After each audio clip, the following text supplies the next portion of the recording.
Hi, and welcome to the fourth episode of the Silver Lining series, A Fork in the Road. Let me start by telling a story.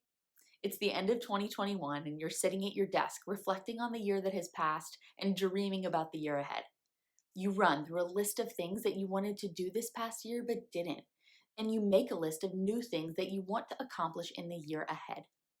You take a moment to set some goals. Give yourself the pump up speech of pump up speeches about how 2022 is going to be your year. New year, new you. Fast forward and it's March. And once again, you find yourself sitting at your desk thinking about the start of this year. Shook that the beginning of the year has come and gone. You start to run through that same list of goals that you set for yourself at the end of last year. And one by one, you laugh them off because you're not necessarily where you want to be or thought you'd be come March. You end this short reflection by scoffing at your own goals and listing the reasons you haven't gotten to them yet. You get up from your desk and go on with the rest of your day, week, month, year, once again putting yourself aside to prioritize other things. I'll come back to it, you say. I'll get to it later, you say.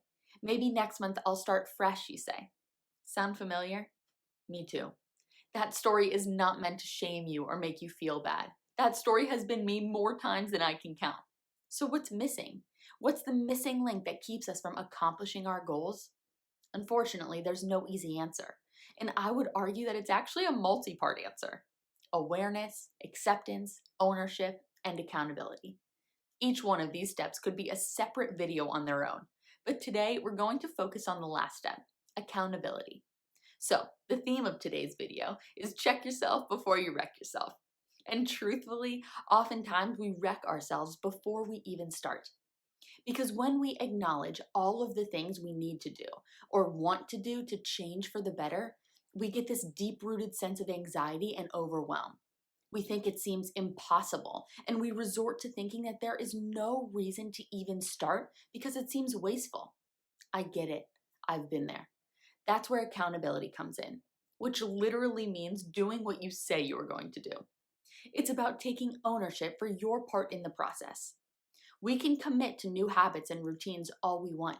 Commitment is one thing, but it's accountability that is vital to sustain long term success. So, how do we do it?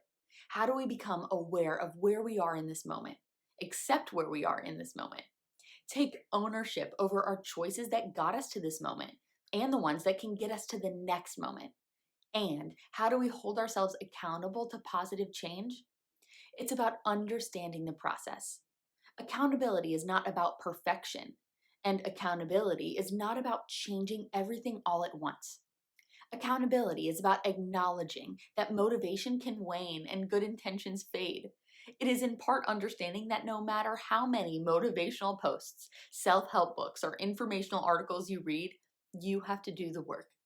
And that ownership is scary. It can feel daunting and it can easily be a gateway to negative self talk and excuses. But the truth is that big goals are daunting. If they were something that you could easily accomplish overnight, then you wouldn't have to worry about how to stay accountable and you would just get it done. The hardest part about change is that you don't see it happening. But if we want to commit to being our best selves, creating healthier habits, and leading a life that we want to live, then we have to hold ourselves accountable to that journey. And as we've all learned, accountability is not easy.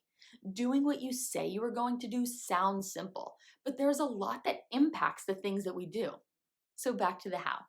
There is no quick fix or easy answer to how to maintain accountability when it comes to our own personal and professional goals. But there are a few steps that can help. Step one, attitude. Sounds so annoying, I know, because when I say it, it takes me right back to high school when I was the world's worst procrastinator and reminds me of when my mom used to say, if you would just change your attitude, honey. Well, once again, my mom is right. Annoying or not, the first step is adjusting your attitude. How do we change our mindset from woo is me, I have too much going on, to a power mindset of I am worth it, how do I do this? Once you have decided that you are worth the effort and you are committed to doing the work, you have to figure out exactly what it is you want to achieve. Step two, write it down. Go back to that list of goals for this year, mental list or the note in your phone, and get out a pen and a piece of paper. Do it old school. Write it down. There is so much research on how the act of writing and seeing things written in your own handwriting can help keep you accountable. But don't just write down your goals. Write down anticipated barriers and then write down your strategies to get over those speed bumps. A good plan goes a long way. Step 3, protect your energy, not your time. Time is the number one excuse given for why we don't accomplish our goals. But the goal is to maximize our energy levels so that we can maximize our time. If we don't protect our energy, we won't be able to use our time as effectively, and we're going to be way less productive than we could have otherwise been. And step 4, ask for help. Your goals are your goals, but you don't need to go on this journey to becoming your best self alone. Get your friends and family involved and let them help you and encourage you along the way. Self accountability is number one, but having accountability buddies, game changer. Accountability is the glue that holds change together. So, the silver lining is that change doesn't happen overnight, but it's your choices and actions that influences the change that you want to see. So once again, there's a fork in the road. Do we continue to take the attitude that we'll get to it eventually? Or do we pick one goal and hold ourselves accountable to real change? Let's do it together. Pick one habit you want to break or one habit you want to start. And when you go to bed tonight, decide that tomorrow you are going to try. And when you wake up in the morning, allow it to be the first thing that you think about. Look for opportunities to sacrifice just a little bit. And when you go to bed that next night, check yourself because you have to check yourself before you wreck yourself.